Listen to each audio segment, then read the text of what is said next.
and dealing with management issues, he wakes up in the middle of the night after 2.5 hours of sleep to do what?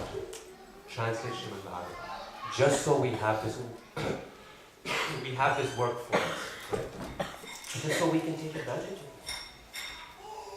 Not only did he translate this most difficult of work for the first time in the English language, but he, in his purports, he's giving us the essence of the commentaries of all of the previous acharyas. If you study the commentaries of the acharyas, it takes you so much time. And if you read Prabhupada's purport, you will find that the whole essence of those commentaries is found in those commentaries. I've had this experience many times. I'll read some verse, and I'll think, wow, Jiva Goswami has some amazing things to say on this verse. And, look at what Vishwanath Chakravarti Thakur says. I never knew this about this verse. So amazing. And then I'll go back, and I'll think, let me see what Prabhupada says. And I'll read the purport, and the whole commentary is there. It's all summarized in Prabhupada's purport. But I never noticed it. Because reading Prabhupada's books, I would think, I go to oh yeah, I've heard this point before. Yeah, I've heard this point. How many times have I heard it? And so I'm reading it as if, just not taking it seriously. We read, but we don't read. We read without reading. I tell this to my students, even in an academic context. I say, just because your eyes are going over the page doesn't mean you're reading. Just because you're even speaking the words, doesn't mean you're reading. Reading is something much different. It's much, much deeper. It means you can read at different levels. What one person reads, what a different person reads, is something different. We read Bhagavatam, it's one thing. Prabhupada reads Bhagavatam, it's a different thing. I mean, think, Chaitanya Mahaprabhu also read Bhagavatam. But he would read one verse of Bhagavatam, and his body would go into ecstasy. His hair would stand on end, his body would start to tremble. All of that would happen. We read Bhagavatam and we think, I've read this before. Means Prabhupada gave us the difficult Sanskrit, he gave it into English language. Then he gave us the summary of all the Acharya's commentary, plus his own realizations in the purports. He said, these purports are my ecstasies. I put my ecstasy into these purports. He's given all of that Acharya's knowledge in the purports. And what's even more impressive? Is that then he takes all of that philosophy and all of that knowledge and he applies it. He makes it relevant to a modern reader. So Jiva Goswami is giving some example in that same verse about how a king is employing some woodcutters, and woodcutters are using an axe, and using this he's trying to explain the example of the Atma and the Paramatma and so on. And Prabhupada is also giving an example, following Jiva Goswami. But the example he gives is of the car and the driver. The body and the soul example. The same ideas, a simple example. Same ideas, and he's presenting it in a way that we can understand. Not only is it the most difficult literature and the most beautiful literature, but on top of that, he's made it accessible to us. That is what you call a great contribution. That is impressive. Means to know a lot is one thing. To make it accessible and to be able to teach it is yet something greater. You can find many, many brilliant professors at Harvard. And they are so brilliant they get Nobel Prizes. But then you ask them to teach an undergraduate student, I don't know what professor. He's really, they always say he's a genius, What it means, I don't understand what it means. But a real genius is someone who can be at that level and yet teach it to someone who doesn't know anything. That's what you call a real genius. And Prabhupada accomplished that. He not only understood the most difficult, not only he provided it in his purpose, but then he made it relevant to us. In a way that we, living in the 21st century in Atlanta, Georgia, can understand something that our acharyas wrote in Vrindavan 500 years ago. For an audience of great Sanskrit scholars, even though none of us are Sanskrit scholars. And we have that gift from Prabhupada, sitting on our bookshelves. We have it there, just gathering dust on our bookshelves, and we don't realize what we have. Just because printing is so easy now, and we've got the printing press, and we can buy it for, I don't know, $350, which for us is not a big sum of money. So we think, it's just another set of books that's beautifying my bookshelf. Srimad Bhagavatam, the beautiful Bhagavatam, is meant to do a lot more than make a bookshelf beautiful. It can make our lives beautiful. It can make the whole world beautiful. But we don't take advantage of it. We don't see what's there. The treasure that we find. It has the capacity to transform our lives, to make our material lives completely auspicious. And it has the capacity to make us into pure devotees of the Lord. It's present there. So we just have to take advantage. We have to crack it open. You know, in the earlier days, people used to have to spend a fortune to get a copy of Bhagavatam. Before the printing press showed up, what was the way to get a book? How did you get a book? Hand copied, right? Means you had to hire someone to copy every verse by hand. Now, do you know what that involves? How much work? Number one, you have to find a copy you can copy from. Someone who's willing to trust you enough to lend you a copy or lend your scribe a copy of Bhagavatam. This is not easy to do because people guard it like their books are anything.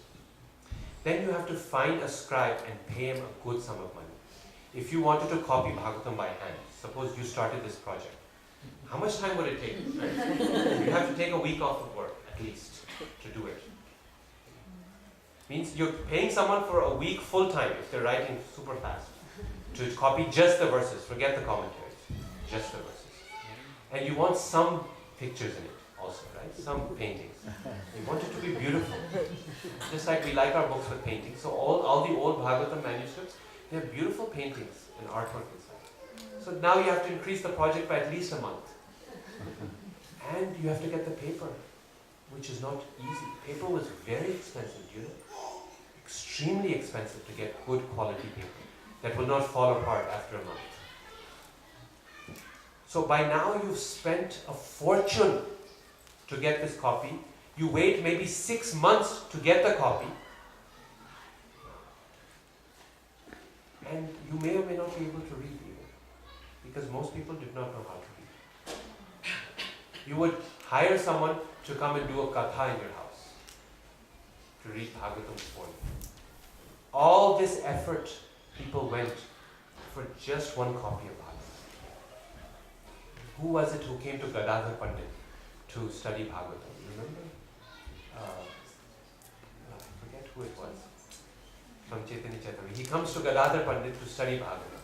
And he cannot study Bhagavatam because Gadadhar Pandit has a copy of Bhagavatam, but reading Bhagavatam he cries so much that his tears wash away the thing and they mess up the book.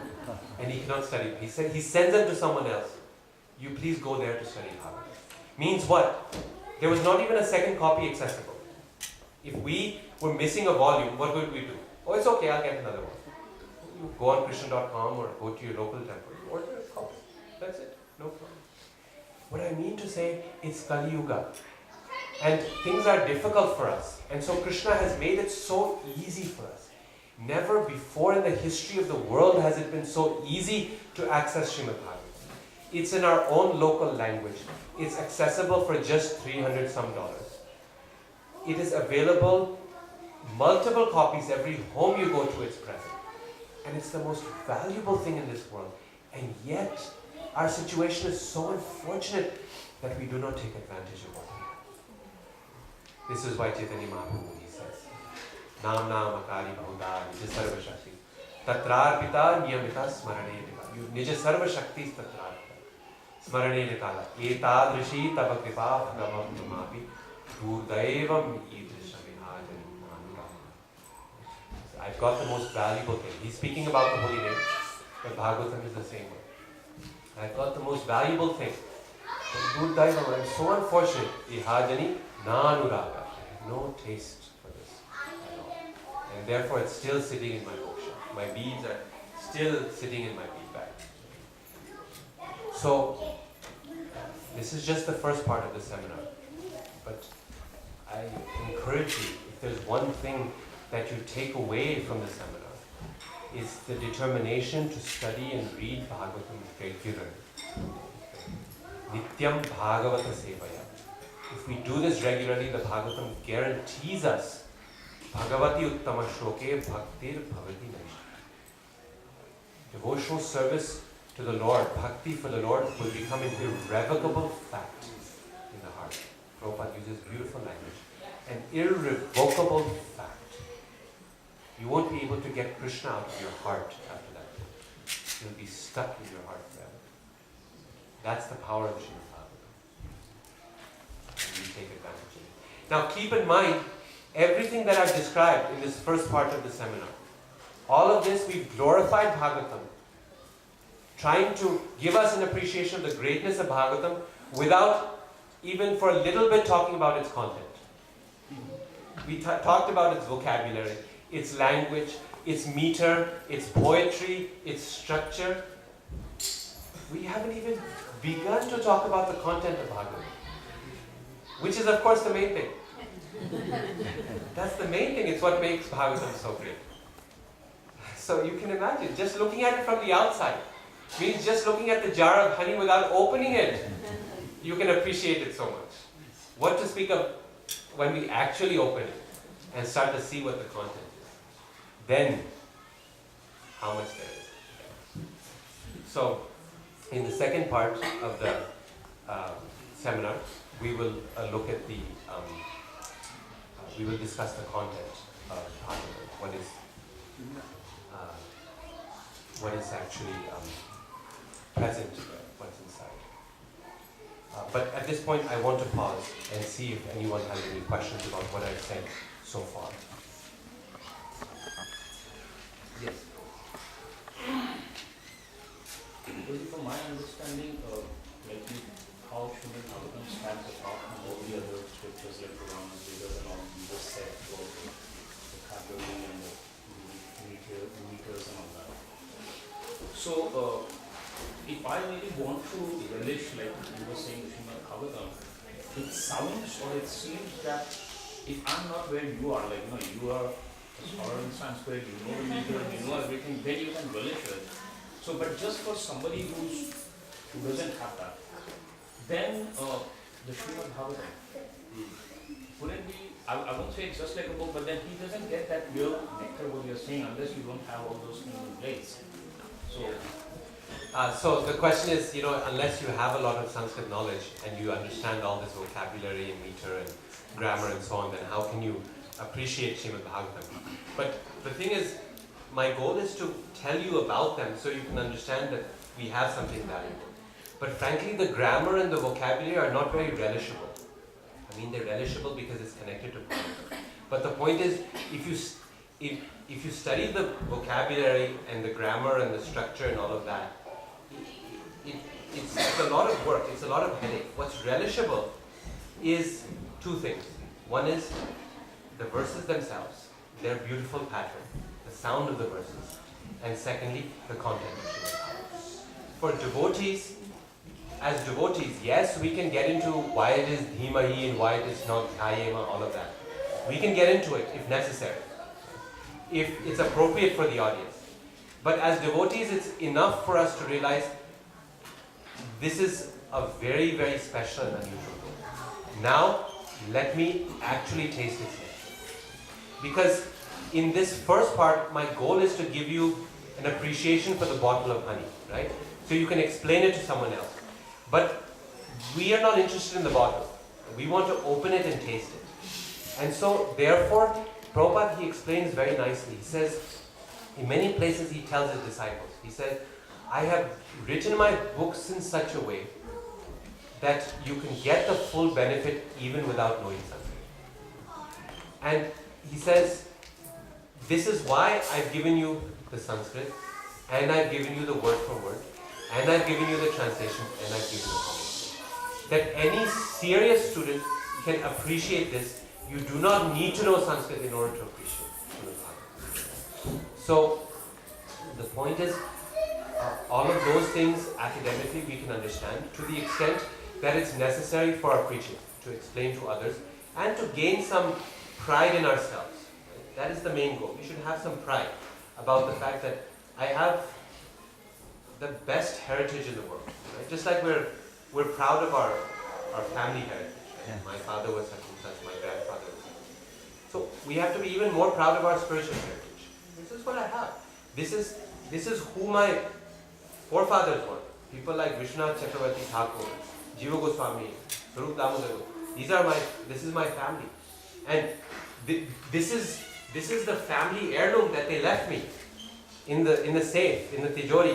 Before they left this valuable thing for me. So that we have to have. We have to have that pride, that appreciation.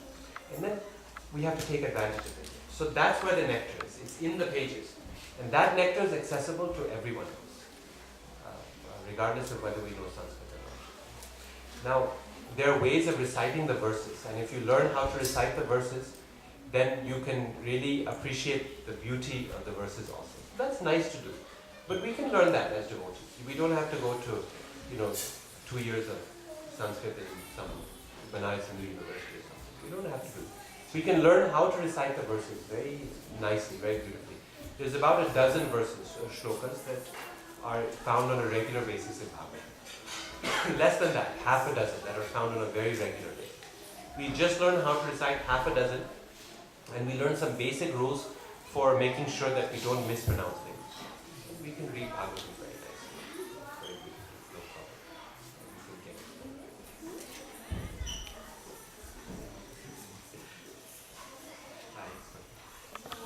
There was a question about the second verse of the Bhagavatam. This question was asked by a little boy as well as one of the Prabhus of Bhagavatam.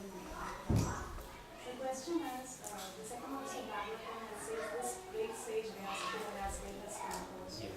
So the question they have is, who's written writing these verses? Vyasdeva telling about himself. Yes. So the question is, who is writing these verses in Bhagavatam? Because second verse of Bhagavatam, Srimad Bhagavate Mahamuni Krite, done by the great sage.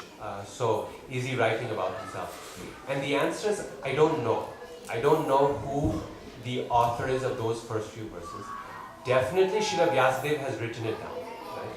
So we can say he is the author, or maybe he is writing down verses composed by someone else, like Shukadev Goswami, who is glorifying his own father, Srila Vyasadeva, Mahamuni Krite, written by him.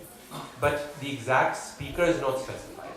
We know who the writer is, that is definitely Srila Vyasadeva, but the speaker is not specified there. So Vyasadeva figures prominently in his own writings also. Right? Later on that you find with the incident between Lord Vyasadeva and Narada Muni, again Vyasadeva is present. He's there throughout Mahabharata also as an important character in the story. So means these same thing with Valmiki Muni. He is an important character in the story of the Ramayana, which he himself is writing. And so there are definitely verses which glorify Valmiki Muni, or at least speak about him with respect in Ramayana. So that is not an unusual thing. It means the Acharya, the sage, is not writing here with the sense of, oh, I want to make myself very important. The point is, he is accurately conveying the contents of the idea of the book. I mean, to be frank, even today's authors, in the back of the book there will be a blurb, right? Dr. Ravi Gupta is a Charles Red Chair, Religious Studies. Now, the point is, it's there on my own book. Ideally, it should not be there, but you want to be able to convey to the reader something of the idea that the author knows what he's talking about. Because that is how the book will get read. If there's no, if you have no idea who the author is of the book, then why will you read the book? Right? So it's in the interest of the reader that he knows Mahamuni Krite, that the great sage Vyasadeva wrote the book. So my point is, even if Vyasadeva is the author of that and he's writing, there's no problem with it. Vyasadeva is doing this, Valmiki Muni is doing this. Narottam Das Thakur, Bhaktivinoda Thakur is doing this also. He's at the end of every one of his songs, Bhaktivinoda Thakur is Sri Krishna Chaitanya Prabhu Charane Padiya. He's saying, I am falling. Bhakti. How does the go? Anyway, he says Bhakati Vinoda Deke in Gorati. Bhakati Vinoda Deke Gora Rasampada. Gorar Sampad. He's seeing the glory of Chaitanya Mahaprabhu. So the idea is Chaitanya Mahaprabhu is glorified, but the author's name is there. Bhakti Vinoda Deke. He is seeing the devotee. Thank you so much for the very, very peaceful class. Prabhuji, we have a specific amount of time that we allocate for reading. What is the best way of doing it? Read it by ourselves from the book or listen to commentaries by Acharya? What is the best way? Even certain amount of time. So the question is, we have a certain amount of time every day to study Bhagavatam. So what is the best way to study the Bhagavatam? So the thing is that basically there's two things that's nice to do with studying Bhagavatam. One is that you take Prabhupada Bhagavatam and you, before you start a chapter, you begin by reading all the translations in one go, without the purports. You just read through with the translation. What that does is it gives you a sense of the content of the entire chapter. It gives you a sense of the plot, what is happening, what is the context of each verse. It's very important to understand each verse in context. This is very crucial. Sometimes we take verses in isolation from each other. And what that does is it gives us a good understanding of the verse itself, but we miss out on sometimes up to half of the power of the verse, which is evident from the context of the verse. So,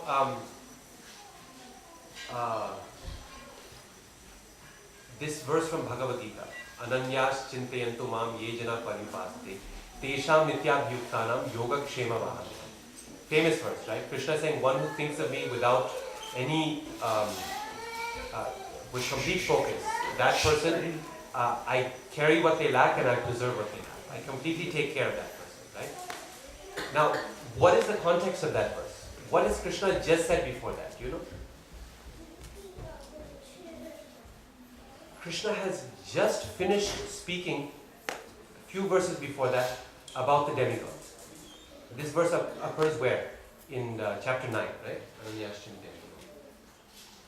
Just before that, he has finished speaking about worshipping the demigods. And he says, those who worship the devas, they get this benefit, they get that benefit, they go here, they go here. And then he says, but if you worship me, Ananya, and not focus on anyone else, then I will give you this.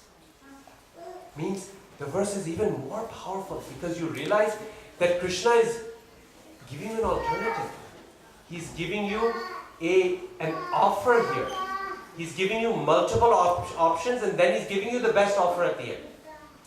You can do this, you can do this, you'll get this result, you can get this result, but here's the best offer I can provide. That verse you've heard, Yogi Nam Api Sarvesham Madgate Nantaratmana Shraddhavan Bhajate Yumam Same Yukta Tamumta. Of all the different yogis, the best, the most closely united to me in yoga is one who worships me with faith or devotion. Do you know the context of that verse? What comes just before it? Dhyana yoga, but that's the general topic of the chapter. Just before that, what is Krishna saying? All the other yogis. Yeah, he says, Karma bhyadiko yogi. Greater than the karmi is the yogi. Tapasvi bhyadiko yogi. Greater than the tapasvi is the yogi. He's comparing the yogi in general to karmis, tapasvis, jnanis, everyone. And then he says, of all the yogis, my devotee. The power of the verse just doubled, right? Means not only of all the yogis, but you've got now everyone else in the mix also. So the point is, it's very useful to study verses in context. So when you're reading a verse, always see what is before, what is after. And if you're picking up on day today, then remember, okay, what came just before this? And even just before this, ask the question, why is this story being told?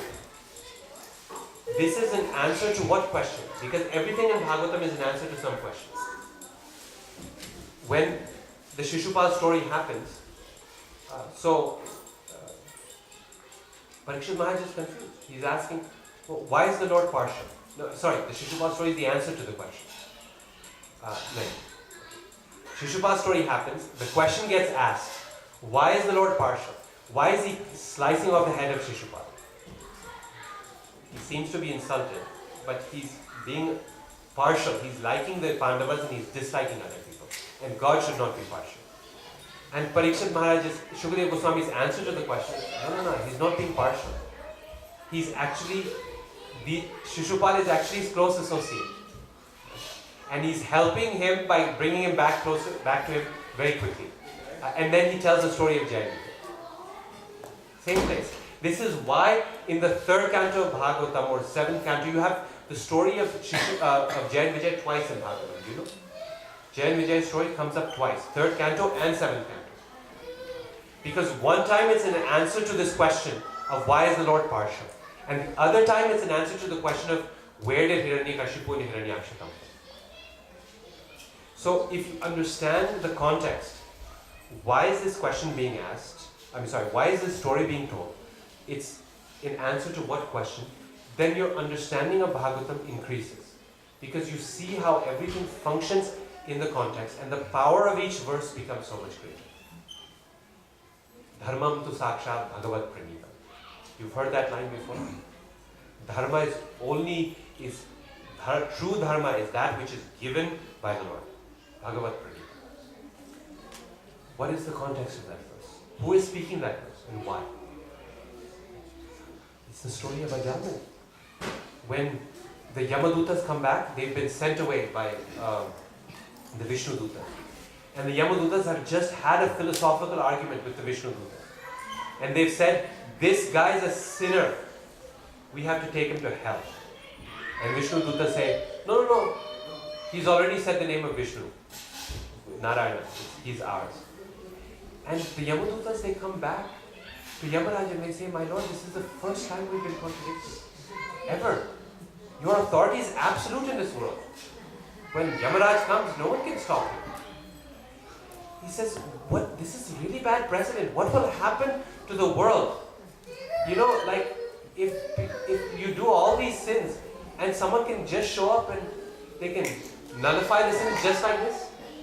One time Narayana and it's all gone. I mean, what will happen, right? If today we told the criminals in the prison house, we told all of you that the governor has a new program, right? Everyone has to in the prison say Narayana once they get released from maximum security prison. All of us would panic, right? And what's going to happen to Atlanta? It will become a den of criminals. So, Yamadutas are concerned. And in response to their question, then Yamaraj, he says, Dharmam tu sakshat bhagavat. Dharma is given by the Lord himself.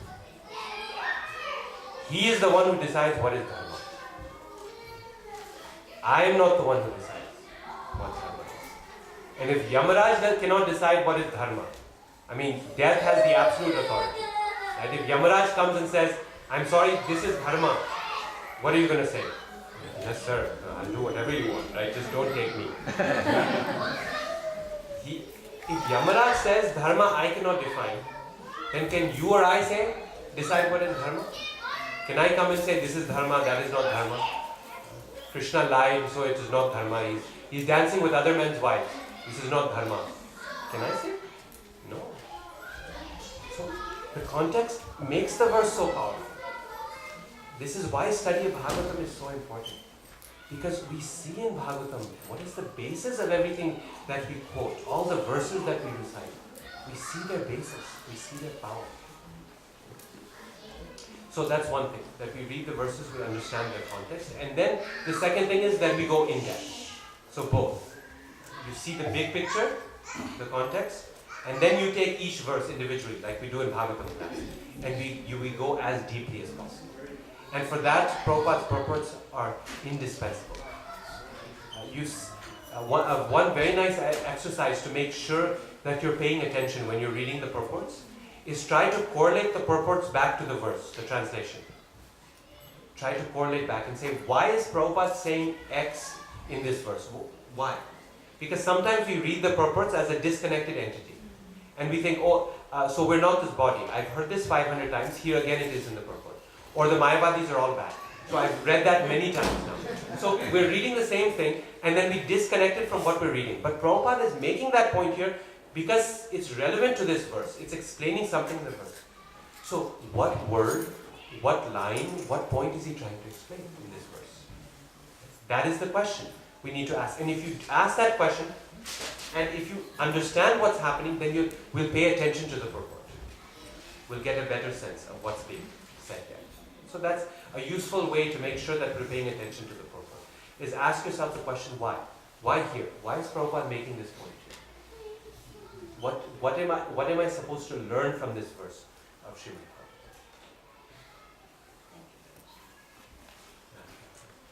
Bhagavatam? It said that if all the books in the world were destroyed, leaving only the Srimad Bhagavatam and the Chaitanya Charitamrita, it would be no loss to humanity, because everything is there. Then it says even if the Srimad Bhagavatam was destroyed, it would be no loss because everything's in the Chaitanya Charitamrita. Can you compare that also? The second part of that I've never heard before. Where does it, what's the source? I've heard it said before in different places, different places. Yeah. So I'm not sure. I've never heard the second part before. I mean, with Bhagavatam, yes, it's right there in Srimad Bhagavatam itself. Kimba parai. What is the need for anything else, like any other book? So that we find even in in Bhagavatam itself. Vyasadeva is saying directly, and Vyasadeva, he knows because he has written all the other books. So for him, he understands the content of all the other books in the Vedas. So he has the right to say. If an author comes and an author has written 25 books, and you tell him, sir, I can't read all 25 of your books. And the author says, no, just this one book. This is it.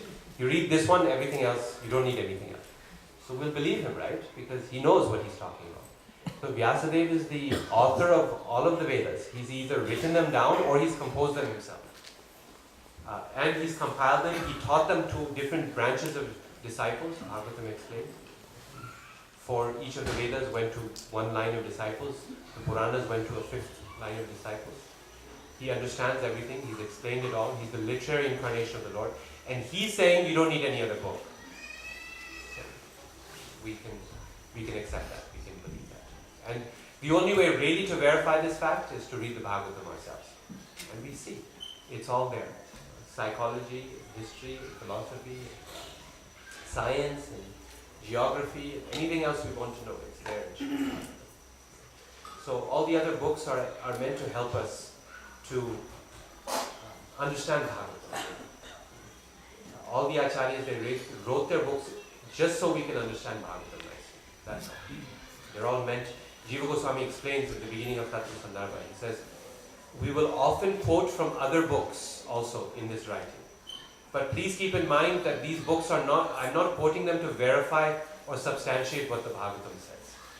The Bhagavatam is as luminous as the sun. And just like you don't need a torchlight to show anyone the sun. Look, there's the sun. In the same way, you don't need any other book to demonstrate the value of Srimad Bhagavatam. Bhagavatam is self-evident. But he says we quote the other books just so you can see how all this other knowledge is present in these, the Bhagavatam's knowledge is present in these other books. And that Bhagavatam is providing you the essence of all these other books. And just to make that point, that our faith can be developed, that actually yes, all the knowledge of the Gayatri is present in Bhagavatam. All the knowledge of Vedanta Sutra is present in Bhagavatam. This is the only reason we're quoting it. Not because the Bhagavatam means it. Like you said, sometimes when we are reading the Srimad Bhagavatam and we are trying to read the purport, and then I have felt that sometimes when I read the purport, I'm lost. I don't know where I am. So I read it again, try to, find out why I'm not able to comprehend this. And then I read it again, but I'm still not able to understand it. So at that point, like you said, we should try to read the shlokas before and after that. But what if I still don't comprehend it enough? Is it okay to keep going ahead? Or at what point should I realize that I need to go back and revise 1 or 2 chapters, or I just need help with somebody who can sit and explain it to me? Yes, it's definitely okay to keep going. You see, sometimes in our study of Shastra, we feel that unless we understand everything 100%, I cannot go on.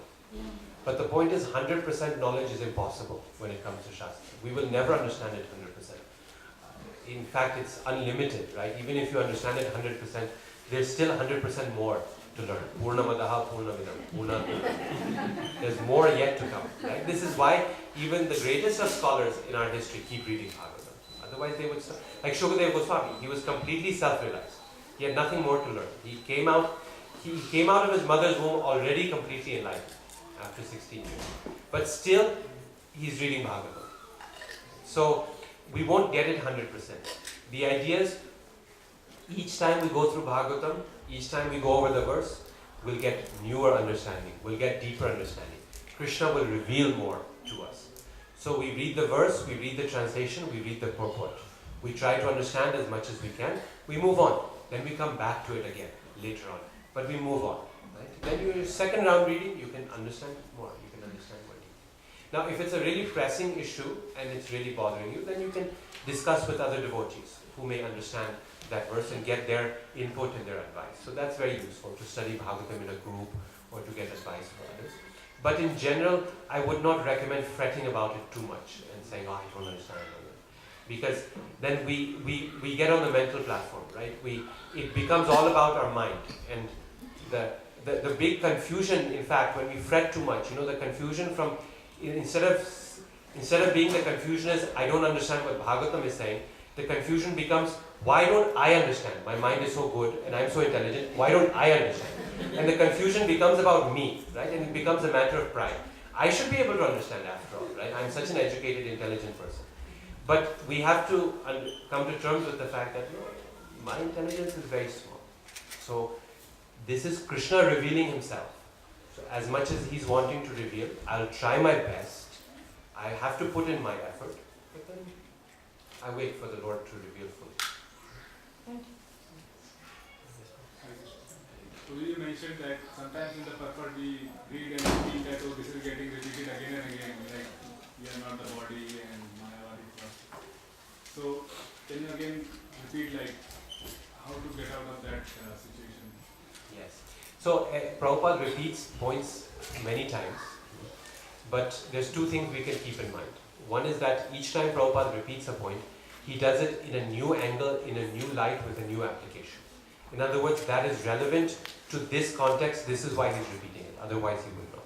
So there's always a fresh aspect to it, and we should look for that fresh aspect when we read it. Why is Prabhupada saying that here, and why is it relevant here? And so in the context of that verse, there's something fresh, right? But also, we have to remember the other context of the reading is not just the Bhagavatam or the chapter before or after. The other context is our own lives. Right? We are reading this verse at this time, at this moment, because Prabhupada is trying to tell us something. This verse is relevant to me, otherwise why am I reading it? Have you had this experience where you're reading something for the 5th time and suddenly you see something you've never seen there before? And you think, how did I miss this? I've read this verse so many times before, I've quoted this verse so many times before, and I completely missed it. What happened? It's because the verse, like this point we were making earlier, will reveal itself to us depending on where we're at. Yasya deve parabhakti yatha deve tatha guru tasyaite katitha hyartha prakashante mahabhava. The verses will reveal themselves, prakashante, based on what is our level. Yasya deve parabhakti. What level of bhakti or faith do we have in Guru and Krishna? And what point are we at in our spiritual life? So we have to ask ourselves this question, okay, if this is coming now, why? Maybe I need to hear a reminder about this point. I think it's an obvious point, but maybe I need to hear a reminder about it. Right? So we should ask ourselves that question when we read And then the other thing is, practically speaking, a teacher repeats themselves again and again. Why? So that it When the sticks in point our- is important. Right? That's when if I repeat something 5 times, my students know, okay, this note it down, it must be on the exam. So it's important, this is why, so these points are very important, that's why Prabhupada is repeating them. And practically they're so important and yet so difficult to implement. We think we know that we're not the body, but we live our lives as if we are the body. So then, have we actually heard it? And the answer is no. We like I said earlier, we're hearing without hearing. We're reading without reading. That's the challenge there. Yes, please. Thank you for beautifully explaining the glories of Srimad Bhagavatam. That's very nice. You mentioned about how so many acharyas wrote commentaries after Srimad Mahaprabhu. But before Srimad Mahaprabhu, there was Sridhar Swami's commentary. I think that was the popular one. For what reason there was no prominence before Mahaprabhu? Like how it is now after Mahaprabhu. If Srimad Bhagavatam is so glorious, then what is the reason for the lower prominence before Mahaprabhu? Yeah. So before Chaitanya Mahaprabhu, we have the commentary of Sridhar Swami in the 14th century, and then you have the commentary of Madhvacharya in the 13th century. You wrote Bhagavata Tatparya Nirnaya. Beautiful work on the meaning of Srimad Bhagavatam. You had that in the 13th century. So essentially Srimad Bhagavatam is this point about revelation that I was making earlier. The scriptures are there, they're always eternal. The Vedas are eternal, Mahabharata, Ramayana, all of these works are eternal. But they are revealed and hidden according to the particular time and the readiness of the people, the audience who are present. So Srimad Bhagavatam is a work that most importantly, Krishna, number one, protected from the Mayavadis, okay, which people like Shankaracharya and his followers wrote all these commentaries on all these works, really messing up their meaning. And secondly, Chaitanya Mahaprabhu is the Acharya who revealed the meaning of Srimad Bhagavatam in a way that everyone can understand. In other words, the Bhagavatam appears in prominence on the scene when Chaitanya Mahaprabhu appears, so that the Bhagavatam's meaning can be properly spread and given to everyone. The scriptures reveal themselves and they hide themselves as necessary for the benefit of the people. And when the people are not ready or there's no proper teacher to teach that message, it is not that the message is absent, but it remains hidden until the time is right. So, same thing is there with all of these different scriptures. Even in Bhagavad Gita, Krishna says, Yogo Nashta Parantapa. He says that over time the message is lost. Means 5,000 years ago was the right time for Krishna to reveal Bhagavad Gita. Again, because it had been lost. We know that the Gita had been lost by that time. Krishna tells us in Bhagavad Gita. Bhagavatam was also revealed at that time. But its revelation in our time, for our period, happens after Chaitanya Mahaprabhu. Its meaning is spread. It becomes important. Before that it's present, but it's like a covered jewel. It's like a buried diamond. It's there, but very, very few people know its meaning and its power. Some know, but not too many. Thank you, bro. A follow-up question. The morality was much better before. How can we say they were not ready? And we are ready now. Oh, because the Bhagavatam is not teaching morality, right? In fact, morality is okay, it's a necessary prerequisite. And dharma is it's a good thing for society. But we'll actually talk about this at the beginning of the next part of the seminar. Bhagavatam's level or content is far exceeds any type of material qualification. If you're a good dharmic person, then excellent. Gita is good for you and Vedas are excellent for you and everything. But Bhagavatam requires more. It requires a greater qualification than just being dharmic. Dharma, Artha, Kama and Moksha do not get us access into Bhagavatam. But we'll discuss this next part of the seminar. We'll begin with that. Yes, you had your hand up for one. In the first canto initial chapter, we learned that Srila Vyasadeva has divided Vedas into 4 branches, and then it has been compiled. And then we also learned that there was, not learned, but there are Puranas, Upanishads. So can you like comment on like the significance or the importance of the receivers of Puranas versus Upanishads versus Vedas? How they, I heard like they are the same kind of revealed to Srila Vyasadeva in the heart, and then he formed into different branches. And so who are the receivers? Like if I go to Puranas, so how should I consider I should read this Purana or this Upanishad? Like Yes. how do I decide like which one is the best for me? Yes. So that's a very good question. Krishna willing, if we get that far, then that should be the topic of the third part. So Sunday morning, we'll get to that. I'll discuss Bhagavatam's position in relationship to the other scriptures and what really sets it apart from them, and also what makes the Bhagavatam truly, the content of Bhagavatam truly higher than all of the content of the others. So we'll talk about the other Shastras and their usefulness, and then we'll talk about the topic of Bhagavatam and what its content is based on Jiva Goswami's Tantrasamara. My actually reasoning for answering is like when we preach or when we say like and yesterday you were saying you have a bodhi and you have a ponytail, so it gives a gesture like whoever studies or follows Skon will end up like this. But when we preach, we say Grihasthas are there, and then we have Shudras and who are like always servicing somebody. So it's not like everyone will have a bodhi, right? Bodhis are like generally for Brahmas, what I understand. Like so in that context, like I may not be qualified to be a Brahmana, because Brahmanas are intellectually very strong and they have a lot of other skills to understand and comment on that. But there are a lot of people like who can't be at that level, and they may turn up like they have a aggressiveness or leadership, like they may turn up Kshatriyas or they.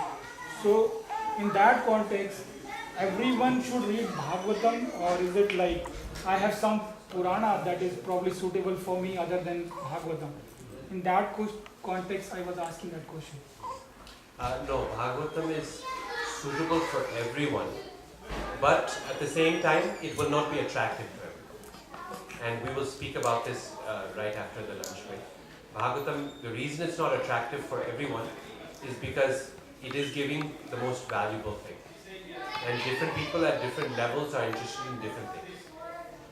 So just like Prabhupada explains a diamond shop or gold shop, not everyone will go to diamond shop. Right? But that's okay. It means other shops are not worthless. They're also useful. We have to buy everything. We need to. So other scriptures are also there. They are very useful. But Bhagavatam is very valuable, and it's valuable for any class of person. We'll discuss this again after lunch. We'll talk about how Bhagavatam is actually showing us that it doesn't matter what your class is, but in fact it's telling the opposite. It's showing how Kshatriyas and Shudras are better than Brahmins, and children better than adults, and animals better than human beings. It's totally giving so much upside down ideas.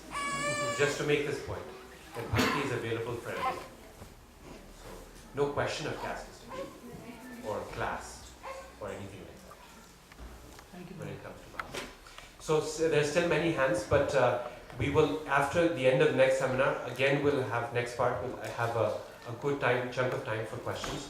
So that please keep your questions in mind and hold them for the next part. At this point, I think we should break for lunch, and then we'll come back for the next part after lunch. So we return what time, Prabhu? In the session 2:45, we have a 15-minute recess, so we can start the session again. So we'll come back at 2:45 for a short kirtan, and we will begin sharp at 3 again. So 1:30 to 2:45. Thank you all so much, and I hope to see you again for the next part. Srila Prabhupada ki Jai. Jai.